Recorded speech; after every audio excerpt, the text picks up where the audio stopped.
Thank you for coming today. My name is Gwen Bailey Rowe, and I work at the North Country Career Center in Newport, Vermont.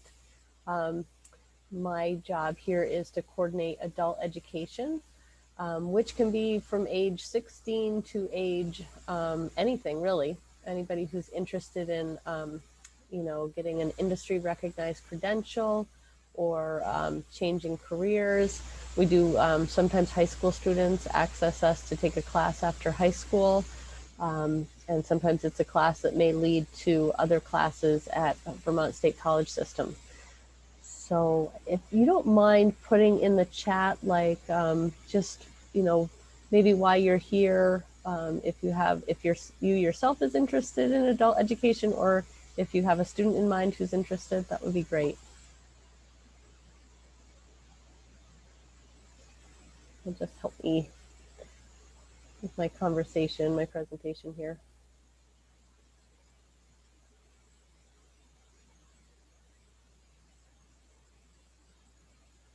Now I can't see the chat though, Anna, so maybe you can help me out. Yeah, so it says, she said that she has a 17-year-old son who has some interest in learning a trade versus going to college. Perfect. Yes, that is a population we are glad to serve. So let me see if I can get through this presentation, and I will keep your son in mind, and students like him that might want to stay local and access their career center after graduation, or even a little bit before. So there's seven. Let me see. Okay, here we go. So there's 17 CTE centers all around the state, and there are some common programs, but there are programs that are specific to different centers depending on the workforce needs in that area, or different career centers have different facilities, as far as some might have heavy equipment programs, and so they have like a fleet of machines. Some might have a CDL program. It just sort of depends on the location and how they've invested their funds. But commonly, many of the centers offer an LNA, CDL, and welding. Those are very common. And then Essex has quite a few programs, and they've really focused on HVAC. So we've seen a growing need in that, based on people getting little mini splits installed in their homes, like the heat pumps that are meant to heat during the shoulder season, and people need to have a certification to use refrigerant. So an HVAC tech would be what we're helping people train for. So that's something that they don't need to go to a college to do that. They really just need a specific program where they learn about basic refrigeration and charging procedures.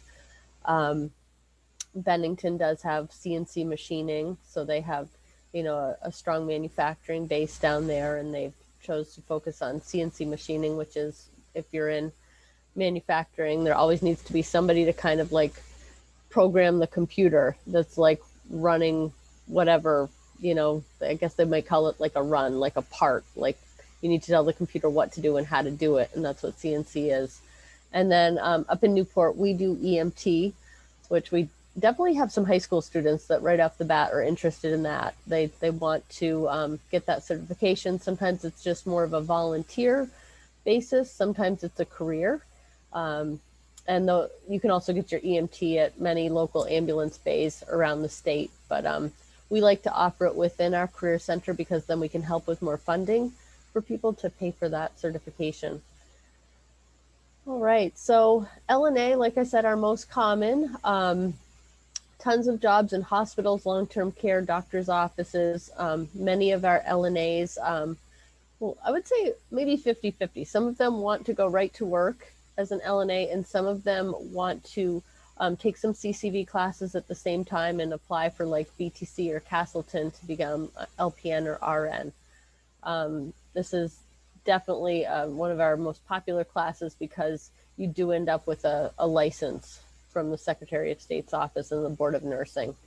Grant funding is often available. People don't usually pay out of pocket that price at all. I just ran a class with 7 students, and we managed to find funding for full funding for every single student. It was, and there was a variety of income levels, but the money was out there, and so we're really pleased to be able to help. CDL is pretty popular. We can see we got Stafford is in Rutland, Bennington, Southwest Tech, and then North Country and St. Johnsbury up in the Northeast Kingdom, and Riverbend about halfway down the state off of I-91. And 18 to 20-year-olds can get their license. They can drive within Vermont. So someone like that age might end up working with a fuel dealer or, maybe a lumber company hauling, materials to job sites. V-Trans will train people to drive snowplows. That can be a really great state job. Town road crews might hire somebody, like to run a grader. They've got a lot of dirt roads, especially in central Vermont. This can be a great class, and after they're 21, they can drive into different states. The price is pretty standard. People usually, out of high school, I would say a student hopefully could get $3,000 scholarship from VSAC, but it might depend on, if they're living with their parents and their parents' tax returns for the last 2 years, because the VSAC scholarship is income dependent. Though I just ran a class recently up here at North Country and everybody got fully funded. So that was great. Let's see. So the HVAC tech that I was talking about, CTE Essex has worked really hard to create a solid program, and they have a lot of employer partners down in that region. So I believe the job placement out of that program is pretty strong. North Country Career Center, we are running a shorter version of the HVAC course, but we can get somebody through their EPA 608 certification, which is something great to have on the resume, and it definitely would be an in with anybody, an employer who's doing refrigeration or an employer who's doing plumbing and heating. That would be a great resume boost.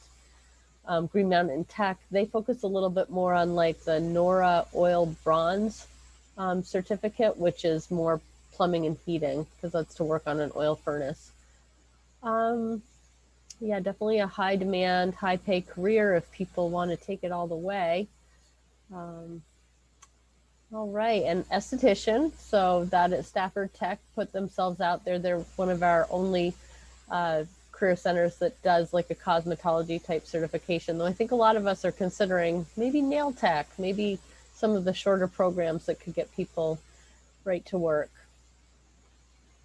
EMT, like I said before, we do it within our career center, but in other areas in the state, local ambulance services do offer this at regular intervals, probably at least once a year. This could be a great career because they do have a paramedicine degree at Vermont Technical College. So that would be very valuable. Like I believe that, like I said, sometimes it starts out as a volunteer job, but if you are a paramedic, that's definitely a paid position on an ambulance service. Heavy equipment operator, there is a great program this summer at Riverbend and Bradford. They are one of our career centers with a fleet of machines, including a road grader. And they're doing like modules of courses. We have all the schedules on our state website that I can direct you to later if this is a course you're interested in. But they, the point is to get the student in there running the equipment for at least 40-hour weeks. So, because you can't really learn how to use this unless you use it all the time. It's like learning how to do anything. Like there has to be a certain amount of repetition. I would say the same is true for welding. So lots of fun. We're really excited to offer that. There's not necessarily like a certification with that one, but I think if you go to apply for a job, people are like, well, how many hours have you had on that machine? So that's a great opportunity for people that, and I don't know if your son has, taken a career center course. They might already be involved in something like this. Sometimes students take one career center course like welding, and then they're like, oh, I wish I could have taken heavy equipment as well. So sometimes they kind of, after high school, they find another course that they wish they could have taken. That happens to us all the time. Like an auto student might say, I didn't have room in my schedule for welding, so I'd like to take a welding class now that I've graduated. All right, and there are other classes, of course, where, COVID has been a little bit hard on us, so I feel like we're just getting our momentum back, but phlebotomy is another popular one that I know they offer in certain centers more than others. Like Northwest Tech has a regular phlebotomy course.